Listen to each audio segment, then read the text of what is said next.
بڑا ہی ایمان افروز ٹاپک ہے. جس رب نے ہمیں بنایا، جو خالق ہے، جو مالک ہے، جو ہم پر ہماری ماں سے کئی گنا زیادہ مہربان، بلکہ سب مہربانوں پر مہربانی کرنے والا وہی ہے. وہ ہمارا خالق و مالک، ہمارا پیارا اللہ ہے. ایک بڑی خوبصورت قرآن پاک کی سورت ہے جو سب کو یاد ہے، مگر اس خوبصورت سورت کا جو شان نزول ہے پہلے میں وہ بیان کرتا ہوں، پھر آپ سورت سمجھ جائیں گے وہ کون سی ہے. اس سورت کا شان نزول یہ ہے کہ کفار نے نبی پاک علیہ الصلوۃ والسلام سے، جب نبی پاک نے ریویل کیا، اسلام کے بارے میں اعلان کیا، اللہ کی طرف بلایا، انہیں بتوں کی پوجا کرنے سے روکا، تو انہوں نے اللہ کے بارے میں سوال کرنا شروع کر دیے. اور بڑے عجیب و غریب سوال تھے ان کے کوسچنز بڑے یونیک تھے. وہ کہتے ہیں کہ کوئی کہتا اللہ کا نسب کیا ہے تو اس کے خاندان کیا ہے، کوئی کہتا کہ وہ سونے کا ہے یا چاندی کا ہے، وہ لوہے کا ہے یا لکڑی کا ہے، کس چیز کا ہے، وہ کھاتا کیا ہے، پیتا کیا ہے، ربوبیت اس کو کیسے ملی، کسی ورثے میں ملی ہے اسے، اور اس کا وارث کون ہوگا. عجیب عجیب ان کے سوالات تھے. اللہ کریم نے ان سب کا جواب دینے کے لیے قرآن پاک کی یہ سورت نازل فرمائی. اب یہ سورت کون سی بتاتا ہوں، مگر پہلے اس سے ایک اور اس سورت کی فضیلت بیان کر دیتا ہوں کہ حضرت عائشہ صدیقہ رضی اللہ تعالی عنہ فرماتی ہیں کہ نبی پاک علیہ الصلوۃ والسلام نے ایک لشکر روانہ کیا جہاد کے لیے، اور ایک شخص تھے اس میں، وہ اپنے ساتھیوں کو اس میں نماز پڑھاتے تھے. تو روزانہ نماز میں، ہر نماز میں سورہ فاتحہ کے بعد یہی والی سورت پڑھتے تھے. جب لشکر واپس آیا تو نبی پاک علیہ الصلوۃ والسلام سے کسی نے بات ذکر کر دی، حضور یہ جو ہمارے امام صاحب تھے یہ تو ہر نماز کی ہر رکعت میں سورہ فاتحہ کے بعد یہی سورت پڑھتے تھے. تو پیارے آقا علیہ الصلوۃ والسلام نے انہیں بلایا، فرمایا اس سے پوچھو کیوں ایسا کرتے تھے. تو جب لوگوں نے ان سے پوچھا، فرمایا یہ سورت تو رحمان کی صفت ہے، اس وجہ سے مجھے بڑی پسند ہے، میں پڑھنا پسند کرتا ہوں. تو نبی پاک نے فرمایا کہ اسے بتا دو کہ اللہ تعالیٰ بھی اس سے محبت فرماتا ہے. یہ ایسی سورت ہے کہ جو اس سے محبت کرتا ہے، جو اس کو زیادہ پڑھتا ہے، اسے رب بھی محبت فرماتا ہے. ہائے ہائے. نبی پاک علیہ الصلوۃ والسلام سے ایک شخص نے عرض کی، حضور مجھے اس سورت سے بڑی محبت ہے. تو اللہ کے حبیب فرماتے ہیں اس کی محبت تجھے جنت میں داخل کر دے گی. ہائے ہائے. اب جاننا چاہیں گے کون سی سورت ہے؟ سمجھ تو گئے ہوں گے آپ. وہ سورہ اخلاص ہے. اللہ کریم کی صفات کا بیان، اللہ کریم کا جو یوں سمجھے کہ رب کیا ہے، کون ہے، انٹروڈکشن جو ہے جس پیارے انداز میں اللہ کریم نے فرمایا. اب اس میں ایک عشق والی بات بھی سن لو. علماء نے بڑی پیاری بات کی کہ اس میں اللہ یہ بھی تو فرما سکتا تھا هو اللہ احد اللہ الصمد، اللہ ایک ہے، اللہ بے نیاز ہے. یہ قل هو اللہ احد کیوں کہا گیا؟ یہ بڑی عشق والی بات ہے. اللہ نے اپنا ذکر بھی اپنے حبیب کی زبان سے کروایا ہے. بلکہ بڑی پیاری بات ہے نا کہ وہ ایک شعر آپ سنتے ہوں گے کہ دساں کی میں مصطفیٰ دی کیڈی سونی شان ہے، آپ دی تعریف وچ سارا ہی قرآن ہے. تو لوگ کہتے ہیں سارا ہی قرآن نبی پاک کی تعریف میں ہے، نبی پاک کا ذکر ہے. سورہ اخلاص میں اللہ کے نبی کا تعارف بتاؤ کہاں ہے، اللہ کے نبی کا ذکر کہاں ہے؟ یہ تو اللہ کا ذکر ہے. تو جن کی آنکھیں کچھ اور دیکھتی ہیں وہ کچھ اور دیکھتی ہیں. عشق والوں کو تو صاف صاف نظر آ رہا ہے کہ رب اپنی ربوبیت کا اعلان بھی کر رہا ہے تو محبوب کی زبانی کر رہا ہے. اے محبوب کہہ دو اللہ ایک ہے، انہیں سمجھا دو اللہ بے نیاز ہے. کل کہہ کے اپنی بات بھی لب سے تیرے سنی، اللہ کو ہے کتنی تیری گفتگو پسند. اللہ کے حبیب کو رب نے ارشاد فرمایا محبوب ان سے کہیے، سوال کر رہے نا آپ سے، آپ ہی نے جواب دیجئے. اور اب وہ جواب کیا ہے؟ کیا کمال کی صورت ہے. توحید الہی کا شاندار بیان ہے، اللہ کریم کی ذات کی زبردست یوں سمجھے کہ تعارف ہے. اللہ فرماتا ہے قل هو اللہ احد اللہ الصمد لم یلد ولم یولد ولم یکن له کفوا احد. تم فرماؤ اللہ ایک ہے، اللہ بے نیاز ہے، نہ اس نے کسی کو جنم دیا اور نہ وہ کسی سے پیدا ہوا، اور کوئی اس کے برابر نہیں ہے. یہ عقیدہ توحید کو پکار پکار کر یہ سمجھے بیان کرنے والی یہ سورت ہے، اور اللہ کرے یہ ہمارے دل میں نقش ہو جائے. میں اس سورت کے بارے میں کچھ عرض کرتا ہوں، لیکن پہلے میں اس کی کچھ فضیلتیں بھی بتا دوں، اس کو اپنا ورد بنا لیں. تو اب اس سورت کی فضیلت کیا ہے پہلے یہ سن لیتے ہیں، پھر اس کو ڈیفینیشن کی طرف آتے ہیں. سبحان اللہ. حضرت ابو سعید خدری رضی اللہ عنہ راوی ہیں، نبی پاک علیہ الصلوۃ والسلام نے ارشاد فرمایا کیا تم میں سے کوئی اس سے عاجز ہے کہ وہ رات میں قرآن مجید کا تہائی حصہ پڑھ لے؟ 1/3 آف قرآن ہے تم میں سے کوئی جو پڑھ سکے؟ تو صحابہ کرام نے عرض کی کہ حضور یہ بات تو مشکل معلوم ہو رہی ہے. عرض کی یا رسول اللہ ہم میں سے کون اس کی طاقت رکھتا ہے؟ تو پیارے آقا علیہ الصلوۃ والسلام نے فرمایا سورہ اخلاص تہائی قرآن کے برابر ہے. یعنی اگر کوئی 3 بار سورہ اخلاص پڑھ لے نا تو اسے پورا قرآن پڑھنے کا ثواب ملتا ہے. پورے 3 منٹ نہیں لگتے. اگر یہ سیکنڈوں اور منٹس کی اہمیت پتہ چل جائے نا، جن کے گھنٹوں موبائل پر فضول گزر رہے ہیں، گھنٹوں جناب گپ شپ پہ گزر رہے ہیں، کھانے کی ٹیبل پر بیٹھتے تو اٹھتے نہیں، چائے پیتے تو کھڑے نہیں ہوتے، اتنی ٹائم ہے ہمارے پاس. جس کو سمجھ آ جائے کہ میں 3 منٹ میں پورے قرآن پاک پڑھنے کا ثواب حاصل کر سکتا ہوں، اور میرے نبی کا وعدہ ہے نا تہائی قرآن کے برابر ہے، تو پڑھتے رہا کریں. اور اس میں اللہ کا ذکر بھی ہے، اللہ کی شان کا ذکر بھی ہے. بندہ اگر اس ترجمے کے ساتھ پڑھے تو محبت الہی اور انکریز ہوتی ہے اور اللہ پر یقین بڑھ جاتا ہے. آج کے دور میں تو توحید پر، ایگزسٹنس آف اللہ سبحانہ و تعالیٰ پر بار بار ذکر کرنے کی حاجت ہے. انفارچونیٹلی آج کل ایتھیزم اتنا بڑھایا جا رہا ہے ہمارے اسکول میں، ہمارے کالجز میں، جناب تعلیمی اداروں میں. پہلے تو ہم بیرون ملک کے بارے میں سنتے تھے، اب تو معاذ اللہ پاکستان میں بھی یہ سننے کو مل رہا ہے کہ بڑی سازش کے تحت ایسے کوسچن نوجوانوں کے ذہنوں میں کریٹ کیے جاتے ہیں کہ وہ کنفیوز سے نظر آتے ہیں. چونکہ علم سے دور ہیں، علماء سے دور ہیں، قرآن سے دور ہیں، تو پھر خود ہی جناب ان کے ذہنوں میں سوال آتے ہیں. آج انشاءاللہ اللہ تبارک و تعالیٰ کی شان، اللہ خالق و مالک ہے، اس کے دلائل بھی سنیں گے اور ہمارے ایمانوں کو اور مضبوط کریں گے. اب آئیے ذرا اس سورت کے بارے میں پہلے سمجھتے ہیں. یاد رہے کہ قل هو اللہ احد، کہو اللہ ایک ہے. عرب میں کفار کی بہت ساری قسمیں تھیں، دہریہ، مشرک، اللہ تعالیٰ کی صفات کے منکر، اللہ تعالیٰ کے لیے اولاد ماننے والے، معاذ اللہ الگ الگ قسم کے وہ کفار تھے.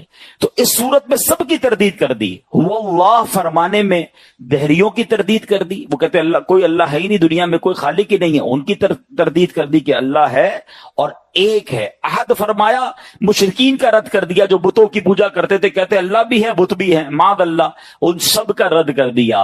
اور پھر اللہ اکبر، بقیہ آیات میں بقیہ کفار کا رد کیا. وہ اللہ ایک ہے، ربوبیت اور الوہیت میں عظمت و کمال کی صفات کے ساتھ موصوف ہے، اس کی نہ کوئی مثل ہے، نہ نظیر ہے، نہ شبیہ ہے، اس کا کوئی شریک نہیں ہے. پھر آگے فرمایا اللہ الصمد، اللہ بے نیاز ہے، کھانے پینے سے بے نیاز ہے، ہمیشہ ہے، ہمیشہ رہے گا، کسی کام میں کسی کا حاجت مند نہیں ہے. اور آگے فرمایا لم یلد ولم یولد، نہ اس نے کسی کو جنم دیا نہ وہ کسی سے پیدا ہوا. تو اب یہ ان لوگوں کا رد ہے جو معاذ اللہ کبھی حضرت عیسیٰ کو اللہ کی اولاد مانتے تھے یا فرشتوں کو اللہ کی بیٹیاں مانتے تھے. ان سب کا رد کیا، اللہ کی کوئی اولاد نہیں، اللہ کسی سے پیدا نہیں ہوا. پھر آگے فرمایا وَلَمْ يَكُنْ لَهُ كُفُوًا أَحَدٌ، اور کوئی اس کے برابر نہیں، نہ ذات میں نہ صفات میں، کیونکہ وہ واجب ہے، خالق ہے. باقی سب ممکن مخلوق اور حادث ہیں، اس کی صفات ذاتی ہیں، قدیم ہیں، غیر محدود ہیں. جبکہ مخلوق کی جو صفت ہوتی ہے وہ محدود ہوتی ہے، محدود بھی ہے، حادث بھی ہے، ختم ہو جانے والی ہے. تو یہ ڈفرینشیٹ بھی کر دیا گیا کہ اللہ کا کوئی ثانی نہیں، کوئی نظیر نہیں، اس کا کوئی ہمتا نہیں ہے، وہ سب کا خالق و مالک ہے. تو سورہ اخلاص پکار پکار کر توحید کے نغمے، توحید کی درس جو ہے ہمیں اس سے ملتا ہے. اے میرے پیارے اسلامی بھائیوں، آج اب سمجھنا یہ ہے کہ اسلام کا جو سب سے بنیادی عقیدہ ہے نا، یعنی ون آف دا ٹاپ بنیادی عقائد میں سے اہم اور پہلا نظریہ کیا ہے؟ وہ عقیدہ توحید ہے. توحید تمام عقائد کی اصل اور جڑ ہے. جس طرح درخت کا وجود شاخ سے نہیں ہوتا، شاخیں تو اگتی رہتی ہیں، درخت کا وجود جڑ سے ہوتا ہے. میرے اور آپ کے ایمان کی جو جڑ ہے نا وہ توحید الہی ہے. یاد رکھیے گا، یاد رکھیے، عقیدہ توحید پر ایمان لائے بغیر کوئی مسلمان نہیں ہو سکتا. جو لوگ ایک سے زیادہ خدا ہونے کے قائل ہیں، اللہ پاک نے ان کے کفر کا صاف اعلان فرمایا.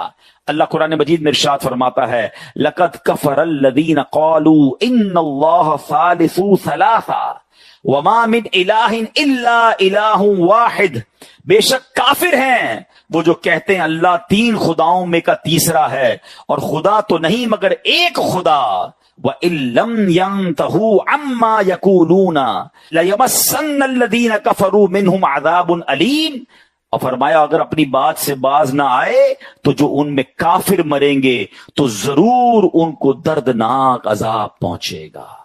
یعنی کفار کے لیے، اللہ کو ایک نہ ماننے والوں کے لیے دردناک عذاب رب نے خود اعلان فرمایا۔ اب میرے پیارے اسلامی بھائیوں، توحید، اب یہ سوال ذہن میں پیدا ہو سکتا ہے، ینگسٹر بھی موجود ہیں کہ ٹھیک ہے یہ بات تو سمجھ آ گئی، ہم بچپن سے بھی پڑھ رہے ہیں کہ 5 پلر آف اسلام ہے، اس میں پہلا عقیدہ توحید ہے۔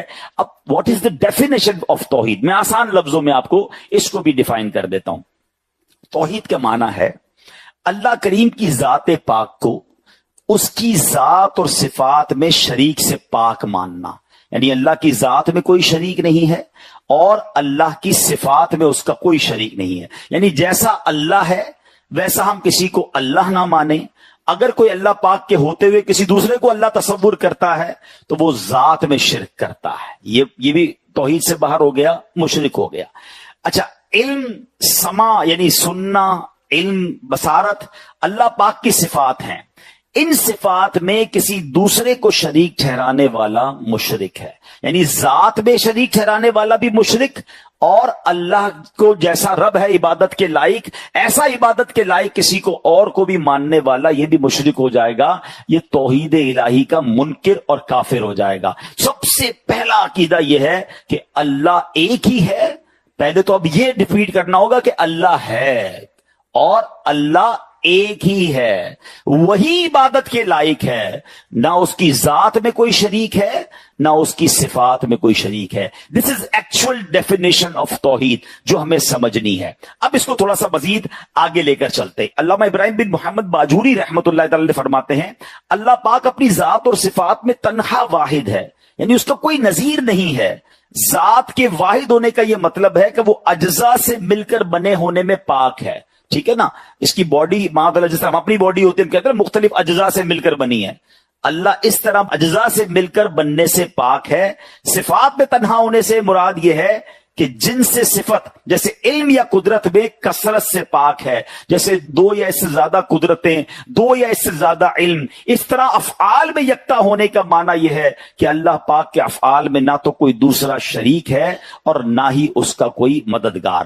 اب یہاں بڑا اہم کوسچن، جب بھی توحید پر بات ہوتی ہے نا تو کچھ کنفیوژنز پھیلا دی جاتی ہیں۔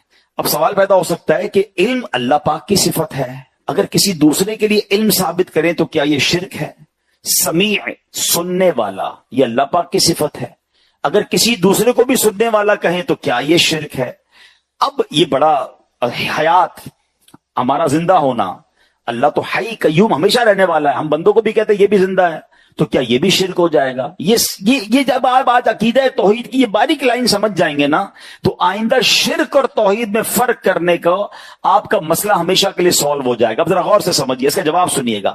یاد رکھیے کہ اللہ پاک کی حیات پر تو سب کا ایمان ہے، اور وہ تمام جنہیں اللہ پاک نے صفت حیات عطا فرمائی ہے وہ سب اس صفت کے حامل ہیں، بس ہم نے اپنے لیے بھی حیات کو تو صفت مانا ہے نا، ہم بھی تو زندہ ہیں، مگر ہم کیا کہتے ہیں ہمیں زندگی دینے والا کون ہے؟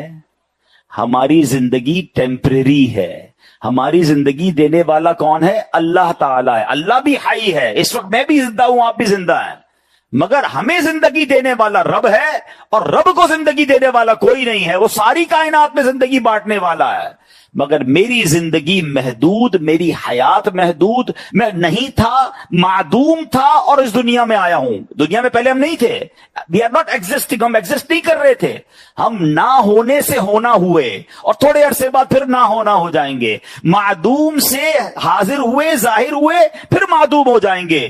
اللہ ایسا نہیں معاذ اللہ کے پہلے رب نہیں تھا پھر رب آیا، رب ہمیشہ سے ہے، ہمیشہ رہے گا۔ جس دن یہ ڈفرینشیٹ آپ نے کر لیا تو پھر تو یہ شرک نہ ہوا۔ اگر کوئی یہ مانے جیسا اللہ حی ہے، جیسا اللہ قیوم ہے، جیسا اللہ کی حیات ہے ایسا اس بندے کی حیات ہے، پھر تو یہ صاف شرک ہو جائے گا، اور دنیا میں کوئی کسی کے لیے ایسا نہیں مانتا۔ بالکل اسی طرح اللہ سمیع ہے، سننے والا ہے، میں بھی سن رہا ہوں، آپ بھی سن رہے ہیں، کسی کے ذہن میں خیال نہیں آتا کہ یار یہ شرک ہو رہا ہے، اس لیے شرک نہیں ہو رہا کہا کہ اللہ کا سننا سبحان اللہ اس کی شان اور ہے. اللہ نے ہمیں یہ سعادت دی ہے کہ ہمارے کان سنتے ہیں، مگر ہم نے اللہ سے لیا ہے، اللہ نے کسی سے نہیں لیا ہے. ہمارے علم جو ہے، کئی لوگ علماء ہوتے ہیں، دنیا کے علوم بھی سیکھتے ہیں، اللہ بھی علیم ہے. نام سنا ہے نا رب کا علیم، علیم الخبیر. اللہ خبردار بھی ہے، غیبوں پر بھی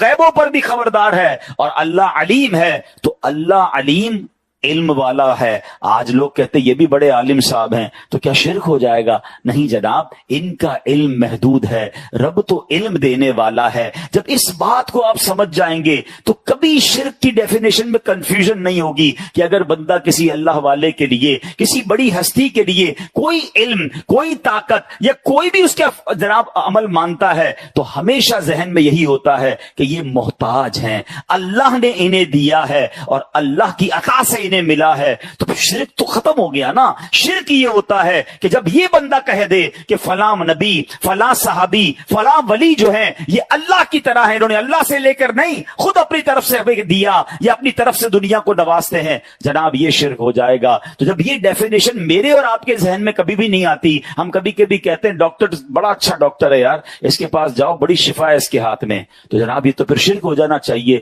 شفا دینے والی ذات تو رب کی ذات ہے، مگر وہاں کسی کے ذہن میں بھی یہ بات نہیں آتی. سمجھ آ جاتی ہے کہ شفا تو رب نے دینی ہے، اللہ نے اسے وسیلہ بنایا ہے. تو اصل ظاہر خالق حقیقی رب ہے، فاعل حقیقی رب ہے، وہی سب کو دینے والا ہے. ہاں آج دنیا میں جس طرح میں اور آپ ایک دوسرے کے بارے میں بات کرتے ہیں، یار یہ بڑی مدد کرتا ہے، یہ بڑا اچھا انسان ہے، احسان کرتا ہے، تو مجھے بتاؤ مددگار تو رب ہے، اللہ دینے والا ہے. آپ کیسے کسی بندے کے بارے میں کہہ سکتے ہیں یہ مدد کر رہا ہے؟ تو جناب آپ کہیں گے یار یہ تو بندے کی مدد ہے، اس کو بھی تو رب نے دیا ہے، یہ اللہ کا محتاج ہے، اللہ نے اسے دیا تو یہ میری مدد کرتا ہے، اللہ نے طاقت دی ہے اس لیے یہ سپورٹ کر رہا ہے. تو یہی تو بات شرک اور توحید میں سمجھنے والی ہے. کچھ لوگوں نے جناب شرک کی تسبیح پکڑ لی ہے، ہر کام کے اندر شرک شرک کہا کرتے ہیں.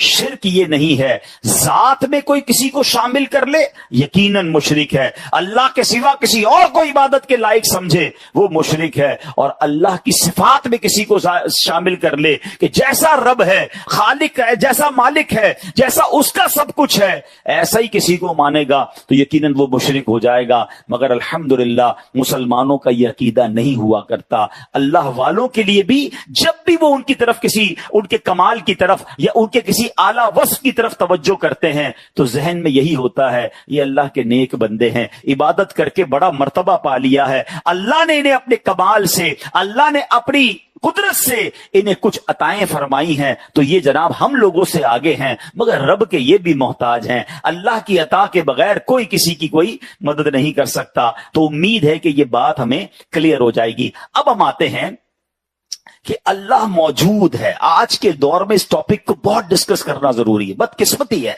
کہ مسلمان کہلانے والوں کے ذہنوں میں بھی اب وسوسے کریٹ کیے جا رہے ہیں. تو کچھ بڑی خوبصورت باتیں انشاءاللہ ہم سنیں گے جو انشاءاللہ مزید عقیدہ توحید پر ہماری رہنمائی بھی کریں گی. بیسک آف ایمان کی بات ہو رہی ہے، اور انفارچونیٹلی آج کل نوجوانوں میں ایسی ایسی محفلوں میں بیٹھ رہے ہیں کہ وہاں اللہ کے ایگزسٹنس پر کلام ہو رہا ہے کہ یار یہ کائنات ایسے ہی بن گئی ہے، بگ بینگ تھیوری ہے، اور عجیب عجیب سائنسی تھیوریاں پیش کرتے ہیں. سوشل میڈیا کا زمانہ ہے، لوگ ویڈیو دیکھ کے کنفیوز ہو جاتے ہیں. تو پہلے سب سے مضبوط میرا اور آپ کا یہ عقیدہ ہونا چاہیے. اب آئیے سبحان اللہ، اب خدائے بزرگوں برتر کے ہونے کی دلیل کیا ہے؟ اب کچھ دلیلیں سنیے گا. یاد رکھیے کہ اللہ عز و جل کا موجود ہونا آفتاب سے زیادہ روشن ہے. اس کی ذات کا یقین ہر شخص کی فطرت میں داخل ہے، خصوصاً مصیبتوں، بیماریوں، آفتوں میں.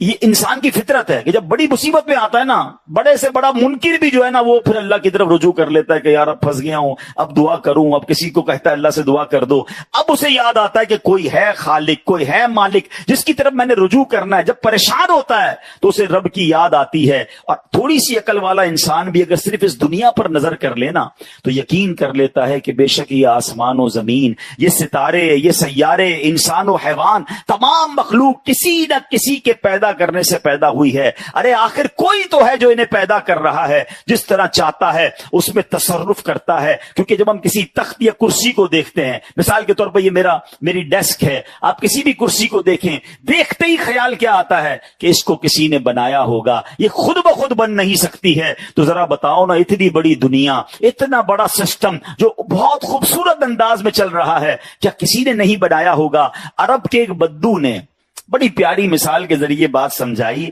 وہ کہتا ہے کہ اونٹ کی مینگنی دیکھ کر, اونٹ کی اگر کوئی راستے میں آپ کو مینگنیاں نظر آئیں تو سمجھ آ جاتا ہے کہ یہاں سے کوئی اونٹ گزر کر گیا ہے. قدموں کے نشان کو دیکھ کر سمجھ آ جاتا ہے کہ کوئی قدم سے چل کر یہاں سے گیا ہے. تو اللہ اکبر, وہ کہتے ہیں پھر ان برجوں والے آسمان, کشادہ راستے والی زمین کو دیکھ کر کیا اس کے بنانے والے کا خیال نہیں آتا کہ کوئی تو ہے جو نظام ہستی چلا رہا ہے, میرا خدا ہے. ارے اتنی بڑی کائنات, آج اس مسجد کا انتظام جب تک ہماری کمیٹی نہ بنے, جب تک اس کو کوئی لائٹ آن نہ کرے, جب تک جناب اے سی ٹائم پہ آن نہ ہو, جب تک صفائی نہ ہو, ایک روم والی مسجد, ایک چھوٹا سا ہال ہم سے مینج نہیں ہوتا. اتنی بڑی کائنات ہے جس کا نظام چل رہا ہے, وقت پہ صبح ہو رہی ہے, وقت پہ شام ہو رہی ہے. ارے سبحان اللہ, کوئی ایک منٹ تو کبھی ایسا ہو جائے کہ جناب آج افطار تو ہو گیا, سورج غروب نہیں ہوا. جس وقت لکھا اس وقت سورج غروب ہو رہا ہے, اس وقت سورج طلوع ہو رہا ہے. ارے کائنات کتنے نظم و ضبط کے ساتھ چل رہی ہے, تو کوئی تو ہے جو نظام ہستی چلا رہا ہے, وہ میرا خدا ہے. ابھی آگے سنتے چلے جائیے. اب جناب لوگ کہتے ہیں ٹھیک ہے ایک نہیں معاذ اللہ, کچھ لوگ ایک سے زائد خدا کے جو ہے وہ قائل ہیں کہ جناب اللہ بھی ہے اور کچھ اور بھی خدا ہیں. معاذ اللہ. آپ ذرا یاد رکھیے, ایک شہر میں دو بادشاہ نہیں ہو سکتے, ایک گاڑی کے دو ڈرائیور نہیں ہو سکتے, ایک ٹیم کے دو کپتان نہیں ہو سکتے, کیونکہ جب بھی آپ دو لوگوں کو اتھارٹی دیں گے تو آپس میں کلیش ہوگا, اور جب کلیش ہوگا تو سسٹم ڈسٹرب ہونا شروع ہو جائے گا. سبحان اللہ. اب ایسی بات کو میں نہیں کہہ رہا, اللہ نے قرآن میں بیان کیا, لو کان فیہما آلہۃ الا اللہ لفسدتا. فرمایا اگر آسمان و زمین میں اللہ کے سوا اور خدا ہوتے تو ضرور تباہ ہوتے, یعنی پھر لڑائی جھگڑا اور تباہی اور بربادی اس کائنات کی ہو جاتی. یہ ایک سسٹم کے تحت پوری کائنات کا چلنا پکار کر بتا رہا ہے کہ ایک ہی خالق ہے, ایک ہی مالک ہے, اور وہی رب العالمین ہے. اب آگے چلیے, قرآن مجید کی ایک بہت خوبصورت آیت ہے, شہید اللہ انہ لا الہ الا ہو والملائکۃ واولو العلم قائما بالقسط. ترجمہ, اللہ نے گواہی دی کہ اس کے سوا کوئی معبود نہیں, اور فرشتوں نے اور عالموں نے انصاف سے قائم ہو کر. اب اس آیت کا شان نزول سنیے گا. ایک وقت ایسا تھا کہ ملک شام کے علماء سے دو افراد نبی پاک کی خدمت میں حاضر ہوئے. جب انہوں نے مدینہ طیبہ کو دیکھا تو ایک دوسرے سے کہا کہ نبی آخر الزمان صلی اللہ تعالی علیہ وسلم کے شہر کے بارے میں جو ہم نے اپنی کتابوں میں پڑھا تھا نا, یہ شہر تو ویسا ہی ہے جو اس شہر میں پائی جاتی ہے. پھر نبی پاک کی خدمت میں حاضر ہوئے, پیارے آقا کی صورت دیکھی, آپ کی سیرت دیکھی, آپ کی باتیں سنی, تو فوراً پہچان لیا کہ ہماری کتابوں کے مطابق جو آخری نبی کے بارے میں بتایا گیا تھا نا, یہی وہ آخری نبی ہیں. پھر نبی پاک سے سوال کیا کہ آپ ہی محمد صلی اللہ علیہ وسلم ہیں؟ نبی پاک نے فرمایا ہاں. انہوں نے عرض کیا ہم آپ سے ایک سوال کریں گے, اگر آپ نے درست جواب دے دیا تو ہم آپ پر ایمان لے آئیں گے. تو نبی کریم علیہ الصلوۃ والسلام نے فرمایا سوال کرو. انہوں نے عرض کیا کتاب اللہ میں سب سے بڑی شہادت کون سی ہے, سب سے بڑی گواہی کون سی ہے؟ تو یہ آیت نازل ہوئی, اور اس کو سن کر وہ دونوں شامی جو لوگ تھے وہ مسلمان ہو گئے. اب یہ آیت کیا ہے, ترجمہ پھر سنو. اللہ نے گواہی دی کہ اس کے سوا کوئی معبود نہیں, اور فرشتوں نے اور عالموں نے انصاف سے قائم ہو کر. سبحان اللہ. اس میں فرمایا گیا کہ اہل علم بڑی عزت والے ہیں. رب کریم نے اپنی توحید کے گواہی میں انہیں شامل فرمایا ہے. اللہ اکبر. تو ہمیں علماء کرام سے مربوط رہنا ہے. یعنی اللہ نے کیا فرمایا کہ اللہ ایک ہے, اس کے معبود ہونے کی گواہی کس نے دی؟ فرمایا فرشتوں نے اور عالموں نے گواہی دی. اپنی گواہی میں رب نے عالموں کو, اہل علم کو شامل فرمایا. تو اہل علم کی یہ شان ہے جو علم سے دور ہوتے ہیں, پھر اللہ کی ایگزسٹنس پر بھی ان کے ذہنوں میں وسوسے آ جایا کرتے ہیں. ایک اور جگہ اللہ نے قرآن میں ارشاد فرمایا وَإِلَٰهُكُمْ إِلَٰهٌ وَاحِدٌ لَا إِلَٰهَ إِلَّا هُوَ الرَّحْمَٰنُ الرَّحِيمُ. اور تمہارا معبود ایک معبود ہے, اس کے سوا کوئی معبود نہیں مگر وہی بڑی رحمت والا ہے. اب آئیے امام اعظم ابو حنیفہ علم کا سمندر ہے نا، ایسے ہی تھوڑی کروڑوں لوگ ان کے پیروکار ہیں. ان کے پاس ایک شخص آیا، دہری جو ہوتا ہے نا ایتھیسٹ، آج بھی بڑے بڑے جناب ایتھیسٹ بنتے چلے جا رہے ہیں. ایک دہریہ ہے اور کہتے ہیں کہ حضور ہم جو ہے وہ اللہ موجود ہے اس کی دلیل دیجئے. آپ فرماتے میں سوچ رہا ہوں کافی دیر سے کہ لوگوں نے مجھ سے کہا ہے کہ ایک بہت بڑی کشتی ہے اور اس میں طرح طرح کا تجارتی سامان لدا ہوا ہے، کارگو شپ ہے، اور اس کا کوئی نگہبان نہیں ہے، اس کا کوئی چلانے والا بھی نہیں ہے، اور بالکل اپنا سفر پورا کر رہی ہے. سمندر میں طوفان آتا ہے تو اس کو بھی چیرتی بھی گزر جاتی ہے، جہاں رکنا ہوتا ہے وہاں رک جاتی ہے، سامان آف لوڈ کرتی ہے، پھر سامان آتا ہے پھر وہ چلتی رہتی ہے. نہ اس کا کوئی چلانے والا ہے، نہ کوئی کیپٹن ہے، نہ کوئی انتظامیہ، خود ہی چل رہی ہے وہ کشتی. دہریے کہتے ہیں حضور کوئی عقل مند انسان ایسی بات کیسے کر سکتا ہے کہ ایک شپ خود ہی چل رہی ہے، کارگو بھی اٹھا رہی ہے، کارگو اتار بھی رہی ہے، ٹائم پہ پہنچ بھی رہی ہے، طوفان کو جناب چیرتی بھی جا رہی ہے. اللہ اکبر. تو امام صاحب کہتے ہیں کہ تمہاری عقلوں پر مجھے ماتم کرنے کو جی چاہتا ہے. ایک کشتی بغیر چلانے والے کے بغیر نہیں چل سکتی، یہ ساری کائنات کیسے چل رہی ہے؟ وہ یہ دلیل سن کر سارے کے سارے جو ہے وہ مسلمان ہو گئے اور جناب اللہ کو پہچان لیا. اسی طرح امام شافعی رحمۃ اللہ تعالی سے سوال ہوا کہ مجھے بڑا پیارا جواب، مجھے بڑا مزہ آیا جب میں نے یہ پڑھا، غور سے سنیے گا. امام شافعی سے سوال ہوا کہ اللہ تعالیٰ موجود ہے، دلیل دیجئے. آپ نے کہا شہتوت کے درخت کے پتے سارے ایک جیسے ہوتے. شہتوت کا درخت دیکھا ہے؟ جو بچوں نے شاید کم دیکھا ہو، پہلے تو ہم اسکولوں میں بھی مارے تھا. بہرحال آپ اس کو آسان لفظوں میں کسی بھی درخت کے پتے سمجھ لیں، لیکن شہتوت ایک باقاعدہ پھلی ہے اور بڑا اچھا پھل ہوتا ہے. تو شہتوت کے درخت کے بارے میں آپ نے مثال دی. آپ کہتے سارے پتے ایک جیسے ہیں، ایک ہی ذائقے کے ہیں. کیڑے، شہد کی مکھی، گائیں، بکریاں اور ہرن سب اس کو کھاتے ہیں یا کچھ چاٹتے ہیں. فرمایا اسی پتے کو کھا کر اگر کیڑا کھاتا ہے ریشم کا تو اس سے ریشم بن جاتا ہے. شہد کی مکھی اسے چاٹتی ہے تو اس سے شہد بن جاتا ہے. ہرن اسے کھاتا ہے تو اس کے اندر مشک بن جاتا ہے. ہرن کے اندر ایک مشک ہوتا ہے، نافع ہوتا ہے جو بڑی زبردست خوشبو ہوتی ہے. فرمایا گائیں بکریاں کھاتی ہے تو مینگنیاں نکالتی ہیں. فرماتے یہ اس امر کی صاف دلیل ہے، اس بات کی صاف دلیل ہے کہ ایک ہی پتے میں مختلف قسم کی تاثیر شامل کرنے والا کوئی ہے، کوئی خالق ہے جس کی قدرت ہے کہ جناب پتا ایک ہے مگر الگ الگ جسم میں اللہ نے وہ طاقت دی ہے کہ کوئی شہد کی مکھی چاٹ رہی ہے تو شہد نکال رہی ہے، ریشم کا کیڑا کھا رہا ہے تو ریشم بنا رہا ہے، ہرن کھاتی ہے تو خوشبو بناتی ہے، گائے بکریاں کھاتی ہے تو مینگنیاں نکالتی ہے. تو اللہ اکبر، کوئی تو ہے جو نظام میں ہستی چلا رہا ہے، میرا خدا ہے. تو بزرگان دین نے بڑے کمال سے جوابات دیے. اچھا جناب، امام جعفر صادق رحمت اللہ تعالی کے پاس ایک ملحد آیا جو اللہ کو نہیں مانتا تھا. کہتے ہیں آپ بتائیے اللہ ایک کیسے ہے، اللہ موجود ہے، پہلے دلیل دیجئے. آپ نے فرمایا کبھی سمندری سفر پر گئے ہو؟ کہتا گیا ہوں. کوئی واقعہ ہوا؟ کہتا ہاں بڑا خطرناک واقعہ ہوا. کہ کیا ہوا؟ کہ ایک دن سمندری سفر کے درمیان میں تھا تو بڑا طوفان آیا، میری کشتی ٹوٹ گئی، کئی لوگ ڈوب گئے اور میں جو ہے وہ ٹوٹی ہوئی کشتی کے تختے کو پکڑا. تو امام جعفر صادق نے فرمایا کہ پہلے تو سمندری سفر جب تم نے شروع کیا تو کس پر بھروسہ تھا؟ کشتی پر بھروسہ تھا. کشتی ٹوٹ گئی، تختے کو پکڑ لیا، اب کس پر بھروسہ تھا؟ کہ حضور اب میرے تختے پر بھروسہ تھا. جب یہ ختم ہو گئے تو پھر کیا ہوا؟ وہ کہتے ہیں حضور یہ ہوا کہ مجھ سے تختہ بھی چھوٹ گیا ہے، اب میں تنہا، سمندر کی موجیں ہیں. فرمایا اس وقت کس پر بھروسہ تھا؟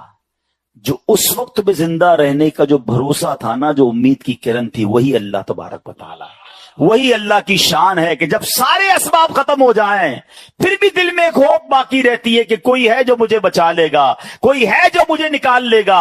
فرمایا وہی جو تمہیں تختہ بھی ختم ہونے پر امید دلا رہا تھا، وہی رب عز و جل کی قدرت ہے.